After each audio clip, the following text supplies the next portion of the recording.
Well, welcome everybody. Thanks for tuning in today. We'll get going here in just a few minutes when everybody logs in.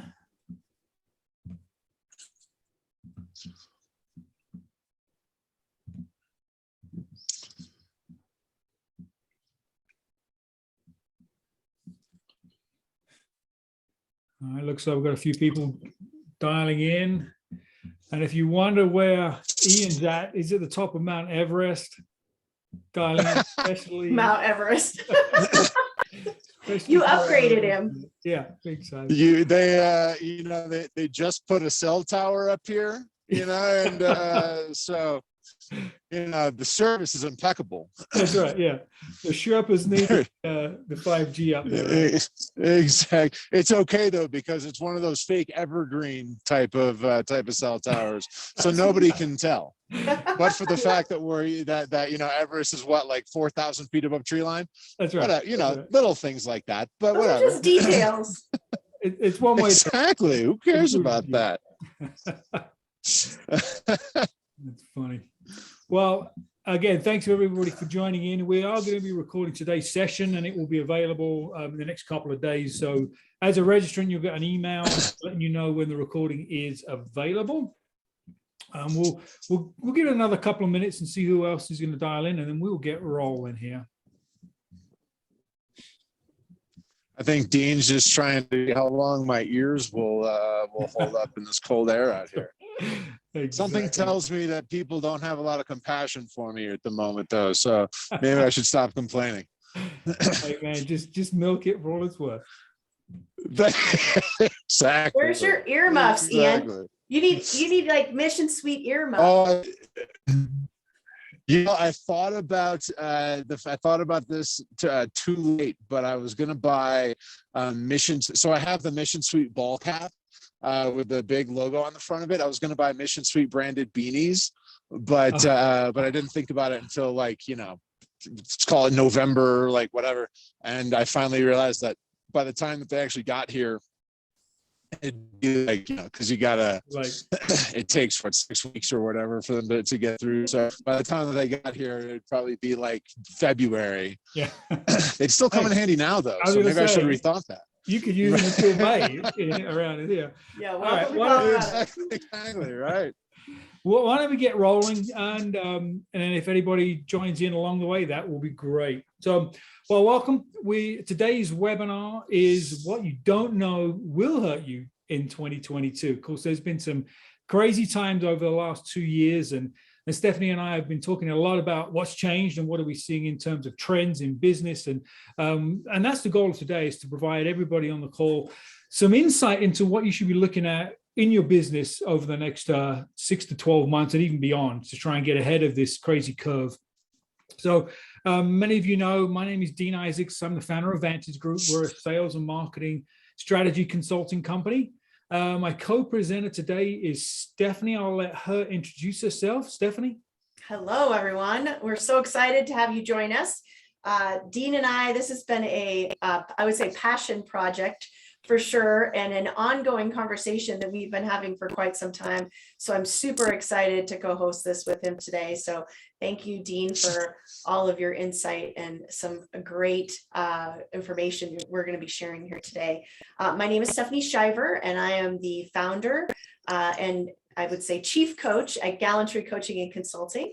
And so we work primarily with executives from a coaching perspective, but we do a lot of consulting too. And so Dean and I found a lot of compliments in the type of work that we do and thought that we would bring this to you today. And we're super excited to have our sponsor with us as well, who might be at the top of Mount Everest. Dean, you want to introduce Ian for us? Yeah, so Ian, thanks for joining us today. I know you're not going to probably be on the whole time. You may freeze to death, but we appreciate you sponsoring and supporting today's event. So please share with us a lot about what Mission Suite does, and tell us more about your business.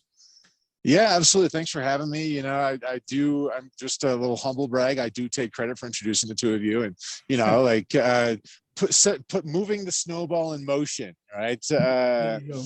But yeah, I'm glad that you guys are doing this, and I know that I've gotten quite a bit of insight and benefit from getting to know the two of you over the course of the year. Stephanie, just over the course of about a year and a half, and Yeah. being 12, 13 years now. So I'm to see kind of how this all plays out. My name is Ian Campbell, and I'm the CEO of Mission Suite. Mission Suite is a CRM sales automation software platform. We work with business owners, salespeople, sales teams, and our primary mission is to allow people to create businesses that can be their lifestyle. Right, that create a business, and I'm still honing this a little bit, so forgive me. But my mission is to allow everybody else to get to a point where they can come up to Breckenridge on a Tuesday, complain about the skiing, but still look back and say, you know what, for a ski day, it's pretty bad. For a Tuesday, you can't complain about this. So that's the goal of Mission Suite, is to implement automation, implement the CRM tools that business owners and salespeople need to be able to really make an impact, and allow their business to kind of run without them, knowing that the follow-ups are getting done, knowing that the next steps are being taken care of, that tasks are that you're being reminded of all these tasks. And so, at the long and short of it, the long of it, I guess, because no one's ever accused me of speaking too briefly. The long of it is that that's what Mission Suite does. That's awesome. So if you're interested in any kind of sales automation, CRM, reach out to Ian. Mission Suite is such a great platform. It's easy to use and it's very user friendly. So it's a tool we use as well. So it's a great asset to have in your business. So thanks again, Ian. We appreciate you participating today, and feel free to hit the slopes whenever you're ready, man. All right. Well, I appreciate you being here. I'm glad, like I said, I'm glad that you guys are kicking this off, and I look forward to sharing the recording with my list afterwards as well. So enjoy the rest of the day. Excellent. Thanks, man. Thanks, Appreciate Ian. it. See you Cheers, soon. All right. So as we continue on, I'm going to share my screen. We have a few slides to share with you all today. Hopefully everybody can see my slides. So obviously Mission Suite, Ian was our sponsor. We're going to hop on to the next slide, which is our agenda. So if you haven't already downloaded the workbook that goes along with today's presentation, you should have received that from us prior to the presentation. Becky, I don't know if we have a way to drop like a link to a Google Doc in the chat. If not, we can make sure I will everybody. be doing it in 30 seconds. Awesome, thank you. By the way, Becky is on Stephanie's team, so she'll be here sort of helping out in the background. So thanks for that. Okay, so we'll go through the agenda, kind of the things that we're going to cover today. We've got a lot of ground to cover, a lot of topics, a lot of information. So we will move pretty quickly, but keep in mind, we'll stop for questions at any point in the conversation. So please use the Q&A. If you have a question, that's the best way for us to manage each of the questions, make sure we respond to everybody. If you have just a general comment, drop it in the chat. That's totally fine too. But please use the Q&A if you have a specific question. Okay, so let's jump into the agenda and chat a little about what we're going to be covering today. All right, looks like Becky dropped the handout in the chat, so feel free to go and grab that PDF, folks. Okay, so again, we've got a lot to cover. Really, let's start with setting context. So how do we get to where we are today? Certainly, this sort of post-pandemic era of business has changed a lot about how we think about business, really how business owners are prioritizing what's important in their business and in their life. And we have to look at what's changed in order to be able to predict where we need to go within our business. So that's really a big piece of today's conversation, is prioritizing, rethinking as a business owner what you should be spending time on and resources on. We're going to be touching on the concept of the Great Resignation and employees, sales and marketing and revenue. There's a lot of things that we're going to be covering today. Stephanie, what else did you want to add in terms of today's agenda?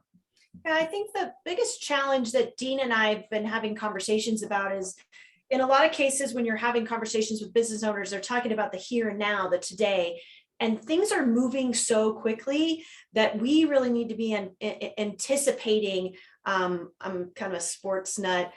Where the puck is headed, right? How are we seeing where things are going? And so, some of the takeaways in the action, as you can see from an activation at the bottom of the screen there, is last year, I think one of the keys was, pivot, pivot, pivot. How do we move from pivoting to permanently changing some of the ways that we're thinking about approaching business and the way that we're acting in our business lives? And I think there's some great takeaways today that will really help our business owners to better understand how they can execute at a different level in a post-pandemic era. Yeah, that's great. That's great. And what we saw early in the pandemic was a lot of changes in business, right? Maybe even some old bad habits went away and we started to form these new habits, these new practices. But what we're seeing with the business owners, some of the business owners that we work with, is some of those old bad habits are creeping back in. It's sort of like we're sort of sliding back to what we did 2, 3, 4 years ago. And quite honestly, that won't work, right? The needs and demands of our business, of our employees, of our clients and our prospects has changed. So we're going to touch on that as well. Okay. So when we think of business, we came up with this analogy of this 3-legged stool. I don't know if you've ever realized, but the most stable stool is one with 3 legs because it's stable on even with uneven ground.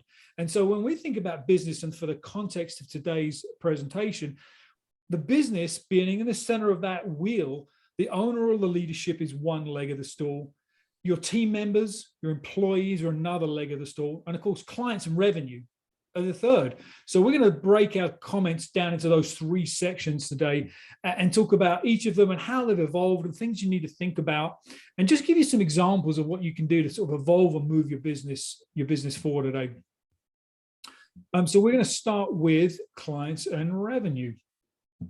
Of course, as many of you know, that's my area of business consulting. So we're going to break this thing down into 3 buckets for growing revenue and growing your client base. We've seen a lot of changes in the market, not just in the last 2 years, but even the last 5 years in how people find solutions, how people make buying decisions. And so we have to approach our sales and marketing in a very different way to be able to grow revenue consistently. So the first area we're going to talk about is prospects have changed the way they buy. And we'll get into more about that here in a second. The second is there's so much complexity in marketing these days, especially. And there are so many fragmented pieces and parts of marketing that a lot of business owners and marketers get confused. And so we're going to talk a little about how you can integrate sales and marketing into one simple strategy that's easy to execute. And then thirdly, you go from the marketing and sales activity to 5 pillars of consistent revenue. So if you can perform or perfect 2, 3, 4 of those 5, you're going to be successful. You're not going to find that your revenue goes through these sort of up and down roller coasters. So anything you want to add there, Stephanie? I would say the big thing that we're seeing is that there is a lot of change in the way consumers are actually shopping. Knowledge, I know Dean's going to get further into that, but really the path has changed. It's not, it may traditionally be consistently the same, meaning the structure might be the same, but the tactics associated with how it is that we're dealing with things today have changed so much that I'm seeing a lot of my clients specifically that are using old ways, old methods to try and address it. So I'm excited for us to share a little bit more about some of the new methods and ways that we should be going about this. Yeah, for sure.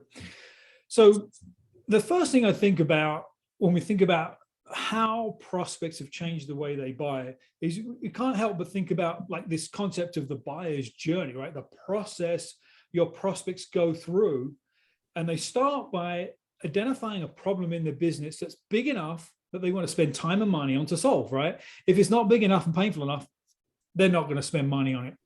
And then they go out and they try and find solutions, and they try and evaluate those solutions, get input, ultimately make a decision, and then buy something. So those steps haven't changed, but how they interact with the outside world has. So on the left side of the triangle, the traditional buyer journey, this sort of awareness and interest phase was mostly delivered by marketing, right? Putting advertising out, doing outbound emails, any kind of awareness campaign, social media, that kind of stuff. But as soon as somebody raised their hand, as soon as a prospect raised their hand and showed interest, that lead, if you will, got flipped to sales, and sales was responsible for going from interest all the way down to helping them make that buying decision.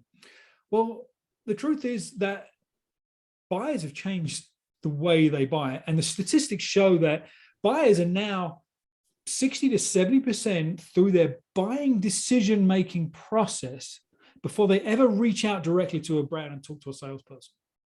Think about that. So if you think about 20 years ago, buying a car, I'll use a car analogy here. If you wanted to go buy a car, you went to 4 or 5 dealerships, you went to the Chevy dealer, you went to the Ford dealer, the first thing you did is what? You spoke to the salesperson. And they walked you around the lot and they showed you the cars and the models and the options and the prices. And you had to sort of like deal with that BS because that's the place you got information about the car. But how do you buy cars today? How do we buy cars today? We go online, we do all the research, we go to YouTube, we look at third-party reviews, we go to the manufacturer's website to get all the specs and the pricing. And you roll up to a lot knowing what car you want, you know exactly what options you want, you know if they've even got it in stock, you know what the price is, and you know what you're willing to pay. You don't need the salesperson to educate you on all of those things.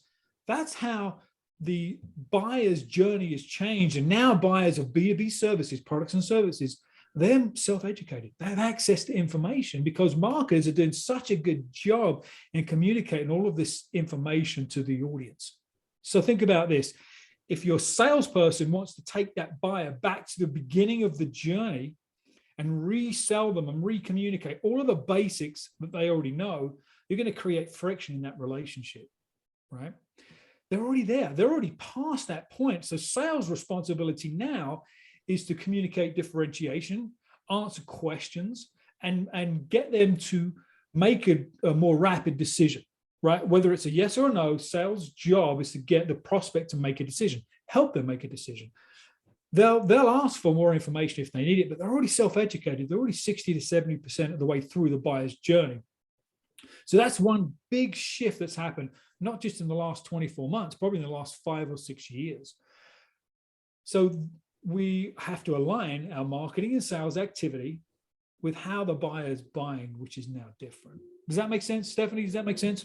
Yeah, I would say the one thing that I see in my work, specifically in a one-on-one basis, and even working with sales teams, is that this is really transferred from the traditional buying cycle of talking to, like, let me tell you, let me share with you, let me tell you all the things that are great associated with what we're doing. Whereas we're seeing kind of the self-educated buyer, it's a conversation. It's a series of questions. Help me understand, where are you in the buying process? What challenges are you faced with in making a decision? Yeah. So instead of talking to, it's about asking more questions. So that's kind of some of the things that I'm seeing from a sales professional perspective of how they are changing their approach in their language. Yeah, it's a really good point. And this concept of the consultative sales process has been out there a long time, right? And that unfortunately isn't as effective anymore, because when we say consultative sales process, we're educating, right? But oftentimes the buyer's already educated in what we want to educate them on. So it's more of a collaborative sales process now, where you're on the same side of the desk, if you will, with your prospect, and you're filling in the gaps, you're moving them forward, and you get them to the next step in their buyer's journey, the next step, not to necessarily to close. So much more collaborative than it ever has been before. All right, let's keep moving. The next bucket of information is really about integrating sales and marketing into one cohesive strategy. And there's so much confusion, as I said earlier, about how to effectively market, what channels should we use, what about lead gen, and when does sales take over? I would encourage you to pause for a minute and think about the experience your prospect goes through when they look for solutions. They don't want to be marketed to and then sold to, right? They just want to have this fluid conversation and experience so they can make an easy buying decision. And so we have to sort of align our marketing and sales with the process they go through, as I already said. But it really starts with understanding your ideal client profile, because we have to really understand our ideal prospect so we know where to show up, right, and educate them. And we have to know what language we're going to use and messaging we're going to use, and ultimately how they're going to make decisions. So I really believe that all good marketing and sales activities and strategies start with defining your ideal client profile. And the other thing to keep in mind is that businesses don't buy stuff, people buy stuff. So while you may be targeting a particular industry or a particular company, you have to drill down to that next level and think about the individuals that you're going to interact with, and then break those down into 3 categories. And I start with the information gatherers. So information gathering people are people that literally are out Googling and asking their resources for solutions. Sometimes they can be lower level people that are out just finding 5 options for their boss. So they're information gatherers. Sometimes they may be Gen Y, this younger generation, or Gen Z even, right? Because they're out there, that are in the food chain. The boss has said, hey, go find me some solutions to solve this problem. Then you got the influencers, right, which could be like a mid-level manager that's going to take those 5 options, narrow it down to 2, and pitch them to the boss, to the decision maker. And so you've got 3 levels of individuals that you're going to interact with. And quite honestly, you can have 3 different generations that you're marketing to and selling to in this buyer's journey. So that's something to keep in mind. If your information gatherers, the people finding you, are younger, what channels are they going to use to find you? And if the boss is a boomer, let's say, their buying and decision-making process is completely different. How are you going to sell to them? So a lot of effort goes into really breaking down the ideal client profile, but it starts with that as you move forward. The next point under empathy is thinking about the journey and the experience that your buyers go through. Align with them, right? It doesn't matter what we think or what we say. It's what they think and what they say, the prospect. So be empathetic in the process and get their feedback throughout the journey. And if you go through the process of developing your ideal client profile and understanding the buyer's journey, all of what you do will be empathetic. You'll be coming from the buyer's side, the buyer's perspective. Number 3 under this list, multi-channel. This is one that I think people get really confused with, is clients ask me all the time, should I be doing cold calling? Should I send out cold email? Should I network? Should I do PPC, paid search? The truth is that no one channel is going to give you the results you want. You have to take a multi-channel approach. So whether it's a particular social media platform or email and outreach on the phone, if you understand your ideal client, you'll know where to be because you know where they hang out. But take a multi-channel approach to ultimately generating leads and starting sales conversations. And I'm moving through these really quick because I know we're sensitive on time. So if anybody has questions, please drop them in the Q&A. But ultimately, relationships still matter. Even with all this the virtual world that we're in, and COVID has driven us to a virtual sales environment more than ever before, relationships still drive decisions. When I think about relationships, think in terms of trust and credibility. Those are 2 separate things that often we lump together. But trust is more of an emotional reaction, like a heart level reaction. And credibility is more of a logical reaction. So credibility is, do you have the skills and experience, the certifications to deliver on your promise? And trust is that relationship piece. So when you're out marketing, you're selling, you're building relationships, make sure you're focused on both. Because if you're high credibility and low trust, you're in the friend zone. They're not going to buy from you. If you're low trust and high credibility, they know you can do the work, but there's something off about you and they're not going to buy. So you want to find yourself high trust in the quadrant of high trust and high credibility. And again, that's driven by relationships. Does that make sense, Stephanie? Absolutely. I was going to just add one piece there, Dean. This is obviously a conversation for another day, but I would say that in a lot of cases, the work that you and I have talked about that we're doing with our clients is that if you're looking to increase revenue, that relationship that you have with your current clients, in a lot of cases, there are additional opportunities there. So it can't just be a one and done. It's not a transactional conversation. How are you considered a thought partner with them? Are you sharing other things that are not necessarily relevant to the specific transaction, but other ideas and concepts around that? You know, are you partnering with other people who are able to add additional services? You know, I'm thinking about having Ian on today, that going back to that ideal profile and mapping it out, there are some basics that I'm seeing some of my business owners that they have not had an opportunity to sit down and use a CRM to map out the buyer's process. And some of these don't necessarily have to be high ticket items in order to implement these ideas and concepts. I mean, a whiteboard, some stickies on a wall, right? Being able to communicate that not only clear as a business owner, but to the team, and then being able to create systems and processes around you. You know, are you using some kind of a tool to help you with a processing system? Those are very inexpensive tools that are available now to business owners at any level. And so making sure that you're using them is going to be really critical and important. Dean and I are happy to have conversations offline specifically about that. But I think even taking a step back from this, I see some folks who are struggling to get to that first point because they just haven't taken the time to really map it out. Yeah, absolutely. I think that first sales conversation, excuse me, is really important to establish a relationship too. So if you figured out your lead generation activity, you got a system for doing that repeatedly, and you're having these conversations, so many business owners don't have a structured way that they do discovery with a prospect.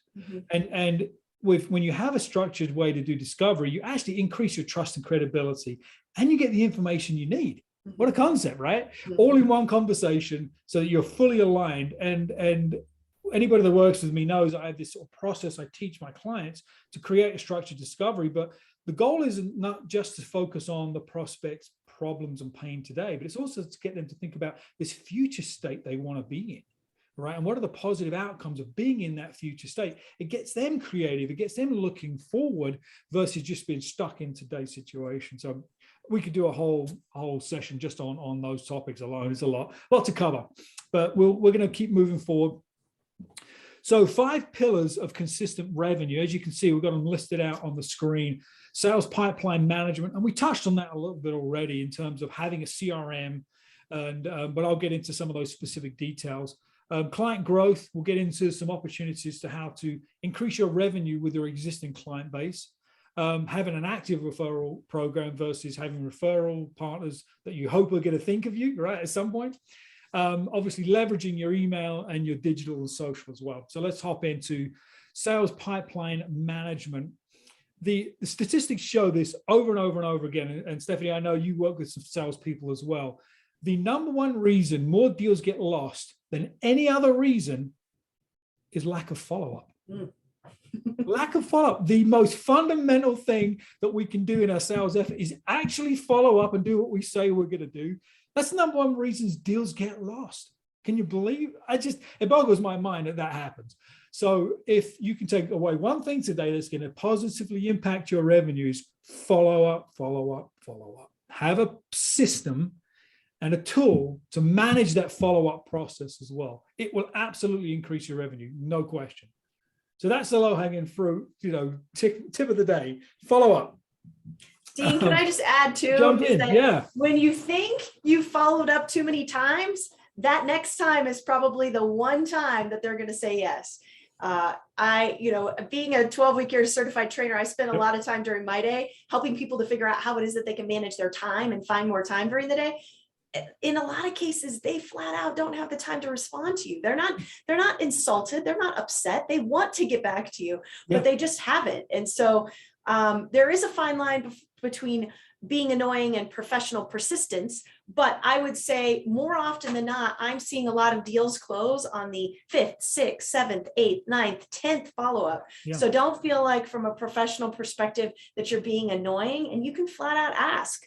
I'm trying to find the fine line, professional persistence. Let me know if I'm being annoying, but I'm going to keep following up until you tell me what your thoughts are. Absolutely. I think that's right on. And also when you follow up, don't say you're following up, right? Because there's no value in that message. Have a reason to follow up. Have something of value to communicate. And remember, if sales is a series of conversations, Your ultimate goal is to get to a decision, yes or no, get to a decision, but your follow-up may be just to get them to the next micro decision that moves the journey forward. So if you're asking for too much, they may not respond because it's just too much for them to respond to. But if it's a quick ask, a next step, then it makes the follow-up so much easier, but have a reason of value. All right, so client growth, let's keep rolling. Client growth, so lifetime client value. You've probably heard that acronym LCV, lifetime client value, really means how much money are they going to spend with you while they have a relationship with you. And there are really three ways to increase lifetime client value, right? Increase the size of the deals that you do, increase the frequency of the deals that you do with these clients, and increase the length of relationship. So when you think about maximizing your client base, it's really about how can you add more value to the relationship. The more value you add, the longer they'll stay with you and the more they'll spend. So break that down. So how can you increase the average deal size? Are there ways to have add-on services where you can add additional value? Is there a way to increase the frequency of purchase? Depends on your business. Sometimes it's a one and done. Sometimes it's an annual kind of a thing. Other times you can sell lots of things. So think about that. And then ultimately, how do you expand the length of the relationship? So three critical things there to think about in terms of growing your revenue is maximizing lifetime client value.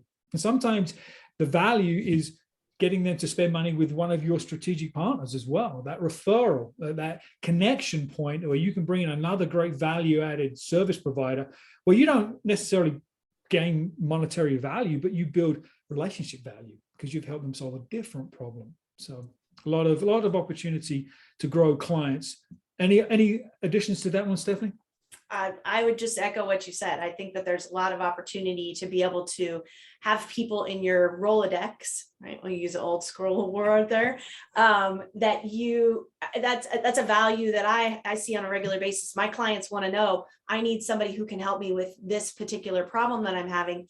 That's not my area of expertise, but I've got somebody on speed dial that I can introduce you to. And in some cases, 2 or 3 people who I can introduce you to that will add value. And so understanding who your strategic partners are is really important, which I think also in a lot of cases can help with a pipeline, right? If you're trading referrals with some other folks, that's a great opportunity. If they're playing in the same swimming pools that you are, you're going to find more clients easily because you're really talking to the same types of folks.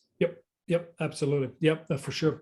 Yeah, and business owners only know the people they know, right? And usually it's not as big a group of people as the people that we know because we're out networking. So, yep.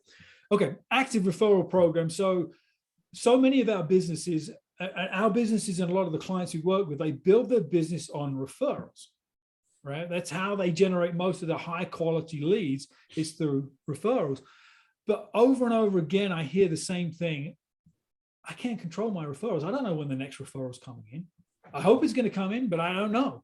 And so to me, that's a passive referral approach. And you've got to switch that to an active referral approach where you can control the number of inbound referrals and the quality of those referrals. So some things to kind of jot down to create an active referral program. First is you have to separate your referral partners into 3 buckets. You've got your strategic partners. Those are typically the ones at the top of the list.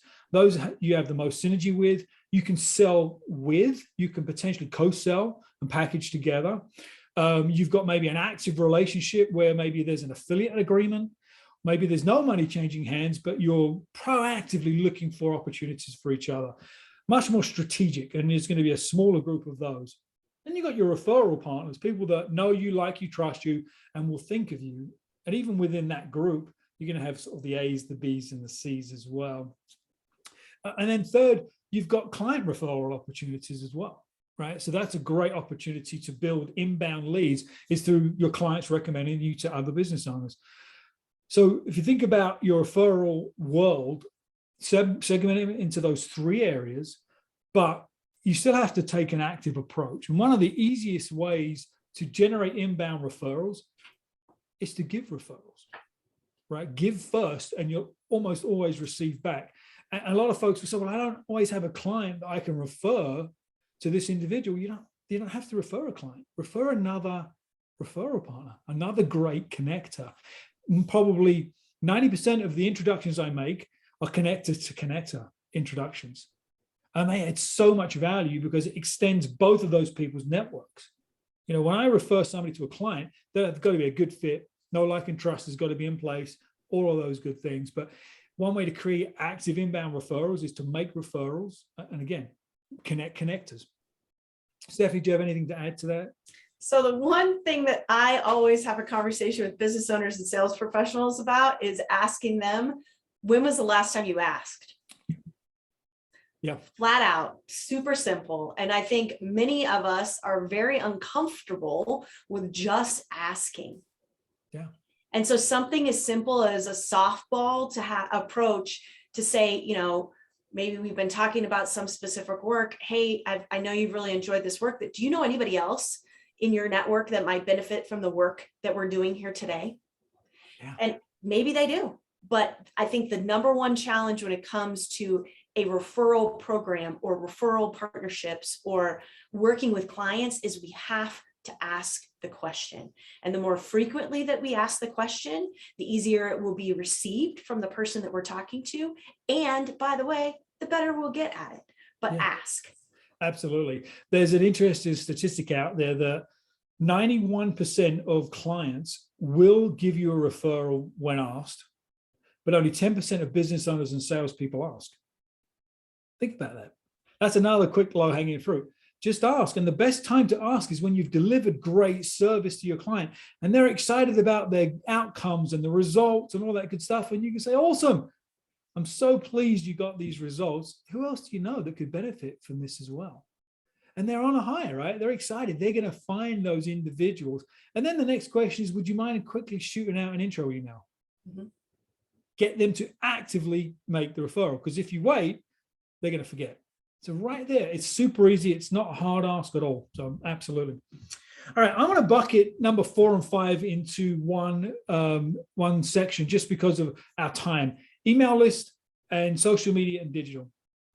I think one of the big things that people forget is that if they build their referral channels or their inbound lead generation on social media, they're relying on rented space, right? They don't own that platform. Let's say we'll use LinkedIn because a lot of us use LinkedIn for B2B. They don't own LinkedIn, clearly, and they don't really even own their profile. They're like renting space on LinkedIn's platform. And if LinkedIn decides they don't like you, what can they do? They can shut you down like that. And your primary channel of leads could go away overnight. Whereas email, you own your list. Nobody can take your list away. You can go from email service provider to email service provider. That's easy, but you own the list and you should also own the relationship with that list. So never just rely on social media for your lead gen. Always mix it with your email. Social media can feed and grow your email list. But I see so many people swinging the pendulum all the way to the social media side and they forget about their email list. They don't nurture that list. So really the key takeaway here is build your list and nurture your list. Send out emails with value. They shouldn't always be sales pitches and offers. You should have about 25% of your outbound content, whether it's on social or email, is some kind of a sales type offer, which it can be as simple as a download this free giveaway, or it could be you've got a limited time offer or you're offering them something of value. But the rest of it needs to be educational. It needs to be engaging. It needs to be content of value. So a lot of, again, this could be another whole webinar, but don't rely just on social media. You're just renting space in somebody else's world. So leverage your email list. Dean, we didn't talk about this, but I actually read an article the other day, specifically, I don't want to start controversy here, but regarding Clubhouse.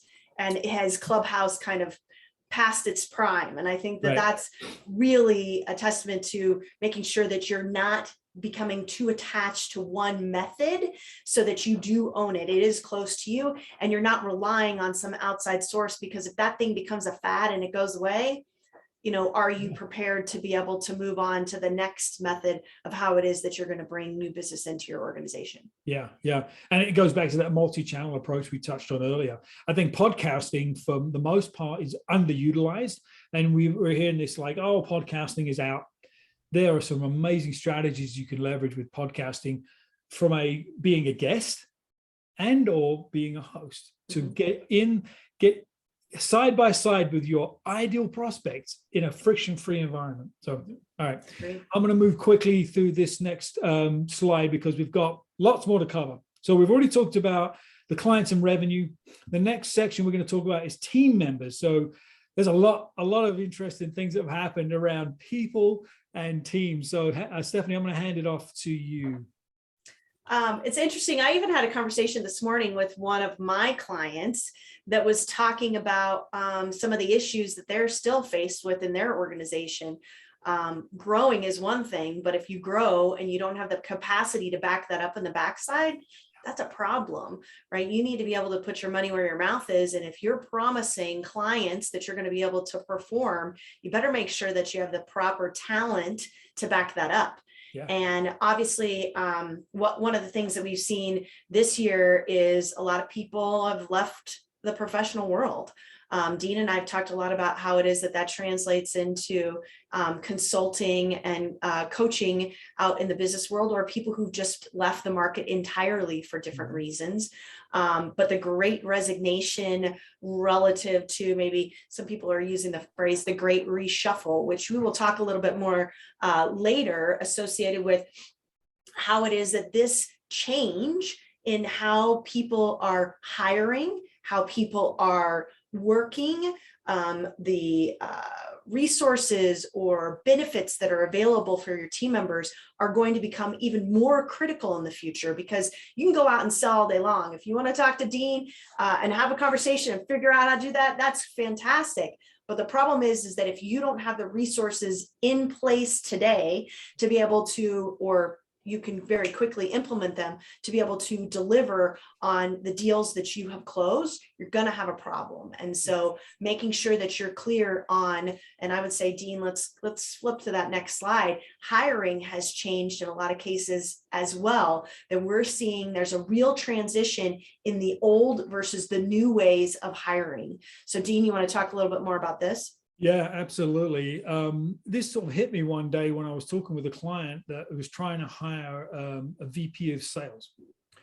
And the way they went about developing the ad and promoting the ad, and then the hiring process, the interview process, it just didn't make sense to me. And one of the reasons it didn't make sense is that it wouldn't have made sense to me if I was looking for that job. What do I need? Right? What was I looking for?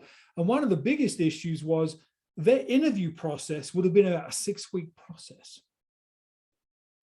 Who is going to stick around right now to go through a 6-week interview process? No one.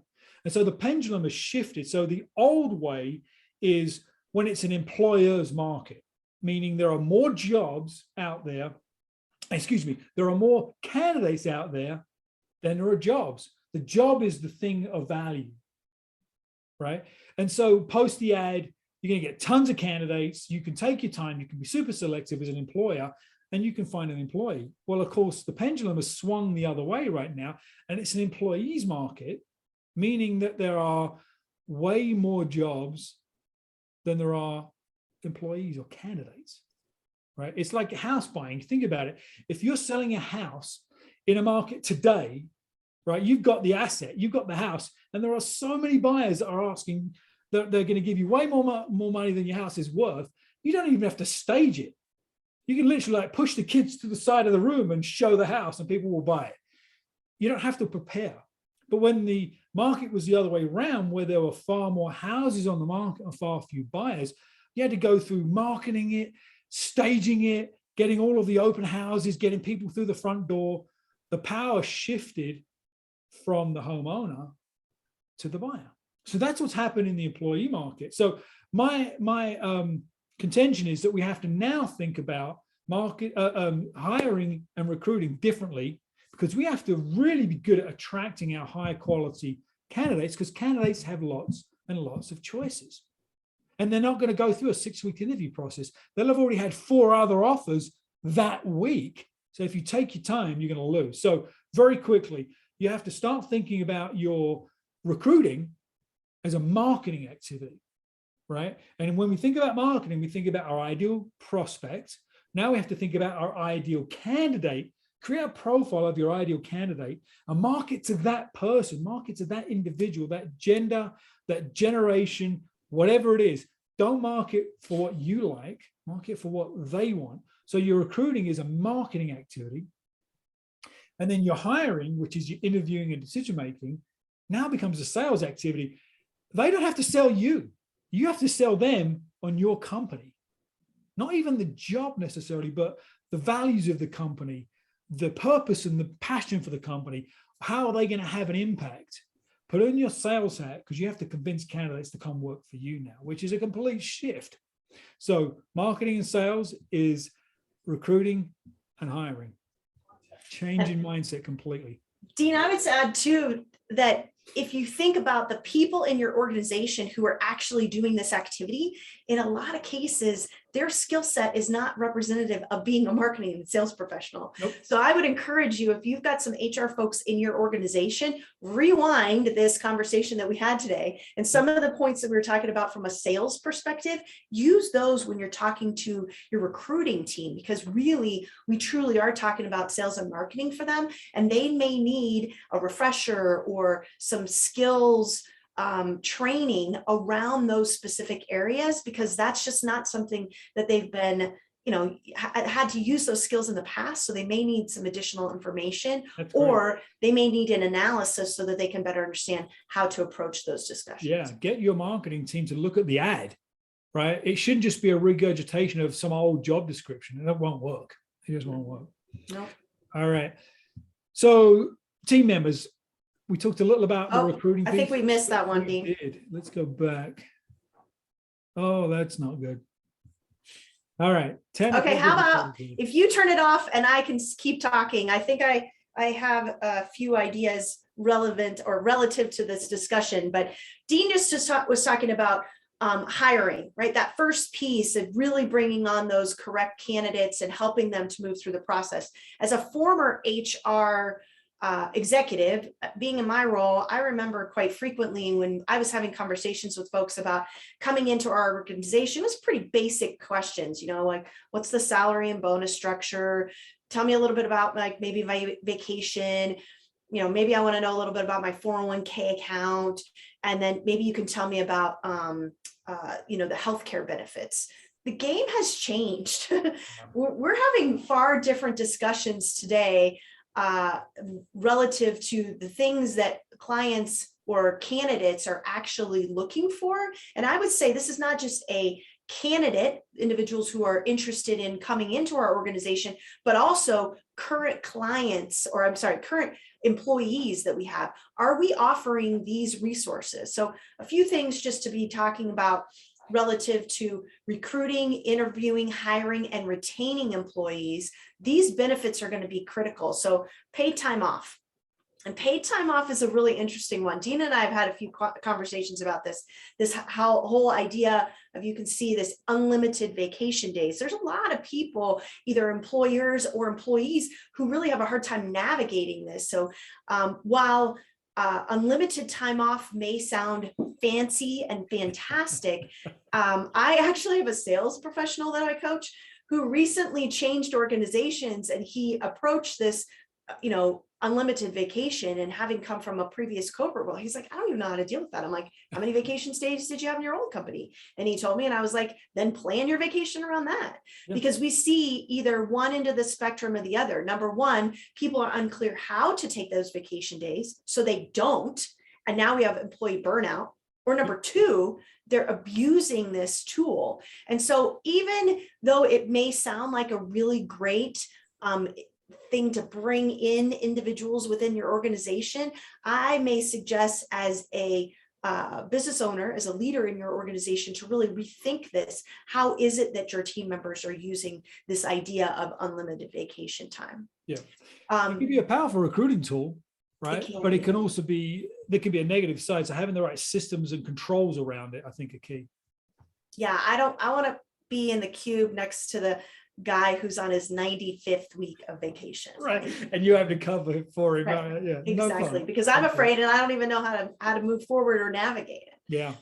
So that visual in the upper right-hand corner is really reflective of this concept of flexible work hours. And we're seeing a lot of professionals, men and women, it doesn't matter, families or not, that want flexible work hours. I think, hate to go back to it again, but our friend Ian, who is clearly taking, we need to come up with a phrase for this, his Ski Hill Tuesday, right?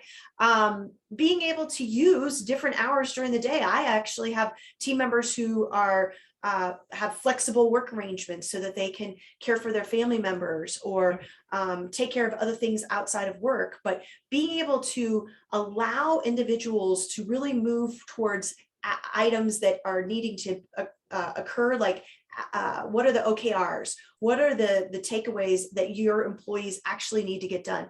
I don't care when you work. I don't care where you work. I just want to make sure that the work is actually getting done. Yep, totally and right. So being able to clearly articulate those things is really important. Again, a conversation for another day. How do you communicate that information to your employees? How do you make sure they're clear on what it is the expectations are? But having a flexible work arrangement, 410s, or we expect you to be here for these specific meetings, but we're not going to give you the whole 9 to 5 concept. I think it's really critical. And this is one of those where we've seen some business owners backslide, bad habits, right? During the height of COVID, it was just like, just get it done. We'll figure it out. But now they're like, yeah, you need to be on the clock, or you need to start coming into the office more, where we all know that in many cases that your employees are more productive working from home or remote. So that's a backslide situation, which I think needs to be relooked at. And ultimately, it's a result-oriented approach versus a punch in the clock approach. Mm-hmm. Yep, exactly. Another issue that has come up in my world, in a lot of cases, my clients are seeing challenges with childcare. And with inflation and availability, a lot of people are really struggling to have this resource so that they can be focused on their jobs during the day. So what, as an employer, are you doing to help those individuals on your team? First of all, are you even aware of what the situation is with your team members, right? Are you clear on what challenges that they may be faced with, and asking, which we'll get into later, asking the question enough times the right way to get to the bottom line, which is, do you have access to childcare? Yeah. I'm going to hammer through the rest of these really quickly, Dean. Yeah. This idea of no meeting days so that people can be really productive, which also speaks to that digital detox. Are you giving team members the opportunity to walk away from their emails on a regular basis to be able to actually get work done, right? We're spending so much time in a meeting responding to emails that we're not actually able to move forward projects that we're working on, or have think time so that we can come up with new ideas as team members. Also, this whole work from home idea, I think a lot of folks are bringing people back into the office and thinking that will be beneficial. Again, could be a whole nother seminar for us, but that punching the clock as well. It's not about the hours that you're there. It's about the productivity that's occurring as well. Yep. So Dean, let's move on to the next slide. I think for me, the big thing that we see when we're having this conversation with business owners is this idea or concept of these 3 different pillars. And so we've been talking about team members and clients and the owner and the business being in the center. But I think one of the things that I'm seeing in my area of coaching and working really closely with business owners is that our businesses have really taken the center stage in our lives. And Dean, if you want to click through that next slide, is that I think we need to re-look at how it is that we're dealing with this. Is your business the center, or is it really you as an owner, as a leader, that are at the center of this? Because if you're able to, I would say, fill your cup first, right? That concept of making sure that you're all in, you're on board, you're in a good place. That's when it is that you can give to others, including your business, professionally, personally. If you're a person who likes to give your time away or treasure those things. If you haven't filled your own cup, that's where it is that I think we're seeing a lot of the challenges. And so, Dean, I would say let's flip to this next slide and talk for just a second about some of these leadership quotes that we're seeing. I made this comment earlier, but I have clients who I'm literally hearing them say, I don't want to live a business-centered lifestyle anymore. I want to spend more time with my friends and family and living my best life.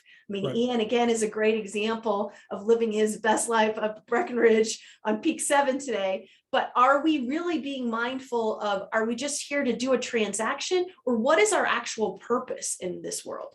Yeah, absolutely. And I hear clients saying things like, I don't want to babysit my employees anymore.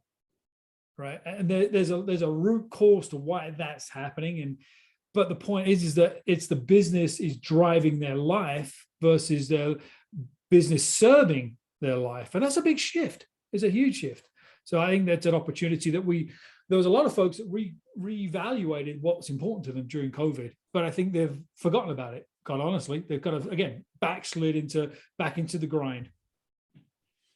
So I would say from a first things first perspective is really, are you as a business owner sitting down and figuring out what's most important to you?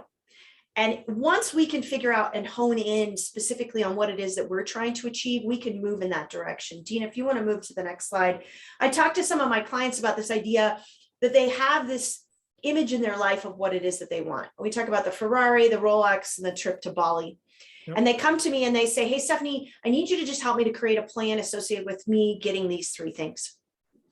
I would love this idea of using the 12-week year to execute. And so we create a plan for them. They run out, they start executing, and all of a sudden, oh, things aren't working the way that they wanted them to. And so we see this strife and they come back and they're like, it's just not working. I'm not able to execute. Well, when we peel back the onion, we realized, you can take me to that next slide, they really didn't want the Ferrari, the Rolex, and the Bali. They needed an SUV. They wanted to go take their family to Hawaii and spend more time with their kids on the soccer field. And so understanding their why, what it is that they're trying to, why they're doing all the things Right. they do. What is most important to me? Because if I am filling my cup first, when I come to work, it doesn't feel like a job. It feels like my passion. It feels like something fun, something I enjoy. So many of my business owners are beginning to resent their businesses, resent their work versus be passionate about it when they started their companies. So how is it that we can make sure that we're using all of the pieces of their world and adding the business inside of it instead of having the business and their life is fitting inside of it? Yeah. I listen for people saying, I have to do XYZ versus I get to do XYZ. And it's a whole different mindset. Yeah, understanding your why is critically important. And I would say, even taking us to that next slide, Dean, what are the values that you have personally and professionally? Those values should obviously be in alignment. If you have your business values and your personal values, there should be some congruency, but they don't have to be exactly the same. So I'm shocked still how many of my business clients have not identified for their organization what their values are. And even more than that, how many are unable to articulate what their personal values are. And so we spend a lot of time during the beginning of our discussions in coaching is to really identify what is most important. Because if you can figure out what is most important first, then we can create a vision around where you're headed, then move into those goals. Dean, you want to take me to the next slide? The values first, the vision, the goals, creating your priorities, and then moving into that calendar. Again, I'm really surprised, and we do an audit. I want to see, show me on your calendar how it is that your values and your calendar are in alignment. In a lot of cases, we're not seeing that that's the case, right? Yeah. We're out there firefighting every day, but the things that are most important and most critical to us, those big rocks, are not making it onto the calendar. Yep. Now we are at the top of the hour, but we've got just a few slides left, a ton of really great content. So we're just going to keep going. If you want to stick with us, that's great. If not, you can catch the recording later. Fantastic. So I made the comment earlier about calendaring and understanding what it is that's most important in your world, and if that is actually showing up on your calendar. If you aren't in control of your time, you aren't in control of your results. Are you bucketing the time? Are you enabling yourself to sit down and plan? I find people spend more time writing their lists to go to the grocery store than they do analyzing the time that they're going to be using on a weekly basis. Yeah. And shockingly, I mean, I don't know about your food bill. Family of 6, our food bill is pretty high. But I would say the amount of time that I spend on analyzing my calendar every week is far more valuable than the amount of time that I spend prepping for that grocery delivery that's sent to my home on a weekly basis. Right. My time is by far, hands down, the most valuable resource that I have. And I, as a business owner, and I encourage you to understand, if that's the most valuable resource that you have, are you using it wisely? Because you probably are spending a lot of time looking at the debits and credits and talking to your bookkeeper and lots of accountant conversations this time of year. But how much time are you really taking to analyze your schedule and your calendar relative to the values and vision that you've set for yourself? So it's really being intentional, right? Intentional about those things versus just letting the calendar dictate your life. And too frequently, and true confessions, I remember many years ago when I was in the professional world, I had a coach ask me that question: what dictated my calendar on a regular, or my time on a regular basis every week? And my answer, hands down, was my calendar, not my values or my goals or my vision. So making sure that those things are in alignment. Really take us to the next slide, Dean. Are we able to hone in and really understand from a big picture perspective? There's so much going on in the world. There's so many different data points that we're responsible for. How is it that we hone our time in and we're able to really, take me to that next slide, Dean, to hone in on the things that are most critical and most important in our world? I want to share with you a super easy tool really quickly that a lot of my clients use to analyze on a monthly basis how it is that they're using their time. And so you can use a sticky, you can use a piece of paper. I encourage stickies because I think they're great, that you can post them around your house or in different places. What are the priorities that you have in kind of these 4 different areas? So we use this focus compass that helps us. So that upper left quadrant is really for me. The upper right-hand quadrant is for my business. The lower left is my family, and the lower right is for others. So if you maybe do some nonprofit work or you're working on continuing education, using those 4 different areas, and you only have 1 or 2 things that you can focus on. Brian Moran, in his book, The 12-Week Year, really talks about the fewer things that you're able to focus on, the better able that you'll be able to execute on them. So if you get too many priorities, you're going to get yourself in trouble. So for each one of these 4 headings, we only want 1, maybe 2 things that we're going to be focusing on this each for this period of time. Normally I say for the month. So we start down the first of the month or right towards the end of the month to create these priorities. What are the things that I'm going to work on for the following month? I also refer to the focus compass as your no calendar, or I'm sorry, your no compass. It's helping you to make a decision about the things that you're going to say no to, because as much as yes is important, no is probably way more important. Is someone going to call you and say, hey, let's do this business deal? But you have to realize that if you're going to focus on these 2 things that are on your list, that those are going to be the most important things, and you have to say no to opportunities, which is terrible. I hate to say no, but that is the thing that you're going to find the most success in. Yeah, and it becomes easy when you know what to focus on. It becomes so much easier. So I mentioned earlier, using that sticky note is really easy. I encourage people to put one next to their monitor, next to their toothbrush, and next to their odometer. Those are the 3 places that we unfortunately spend the most time. So if you could put those stickies there, that will help you to remember. But I would say put them in multiple places so that you can help to remind yourself what you've committed to focus on for that particular month. That's great. I love it.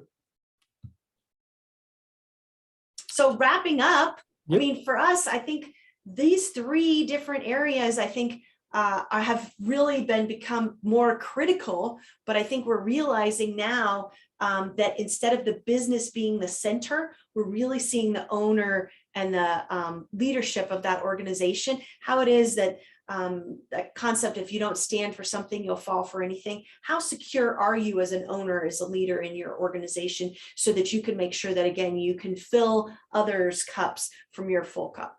Yep. Yep, absolutely. That's great. And it's a shift in priority too, right? And I think that's something where these purpose-driven organizations already get it, but there are so many businesses that are just producing products and services because that's what they do, without any direction, any vision, and any purpose at all. All right, so the action plan. Do you want to wrap us up here, Stephanie? Yeah, so I would say, as a coach, one of my favorite conversations at the end of my discussion with clients is, what are your biggest takeaways and what's your homework? I think I see, unfortunately, too many people who come to these kinds of conversations and they get some great information. But my question to you as a participant, what are the things that you're taking away from the discussion today that meant the most to you? So I would encourage you to just take a minute. In your workbook, I think there's a small section for you to write some notes. What are the things that are the biggest takeaways? You can even go back and circle some of those notes that you have taken. And what's your action plan? What's the 1 or 2 things that you're going to do as a result of some of the things that you've learned or you're taking away from our discussion today? And my next question would be, when are you going to get them done? Right? We need to create kind of a SMART goal around it, put some time frame around it. And some things are super simple, like the focus compass is something that you could literally, like, hey, you know what, when we get off the phone with Dean and Stephanie, I'm going to go ahead and schedule an hour with myself, or even 30 minutes with myself next week in anticipation of April starting. And I'm going to create that focus compass for myself and try it out, test drive it. If it's something that works for you, go for it. Yeah, and there was a little hidden magic in what you just said. Don't just create the action plan or the to-do list. Set aside time to do it. That often the urgent versus the important. Block time in your calendar to actually take action. That's a huge, huge opportunity. Donna left us a chat here just a minute or 2 ago, and what she said is working on or dealing with the self-educated buyer, thinking of mapping out that process. Her process, she says, is pretty random right now, but it's a great place to jump off and really think about how she can approach the self-educated buyer. So that's what Donna's going to work on. So that's great to see. All right, so wrapping this thing up. If you have any questions, if you're watching the recording, put them in the comments below where the recording is, whether it's on social or on LinkedIn or wherever you find the video. Drop comments with your questions. We'll do our best to respond to them, or you can reach out to either Stephanie or I directly. Our information's on the screen, and we're always happy to chat and dig deeper into any of these topics if you need it. Yes, and we want to thank Ian, although he is probably back on the ski lift again today, for sponsoring our conversation today. A real testament to his mission at Mission Suite, which is to help people to actually be able to execute their business while they're skiing on Tuesday. So he's a great testimony, right? That's awesome. Well, good. Well, thanks for joining us, everybody, and we look forward to seeing you on the next one. Thanks, team. Thank you, everyone. Have a great day. Bye.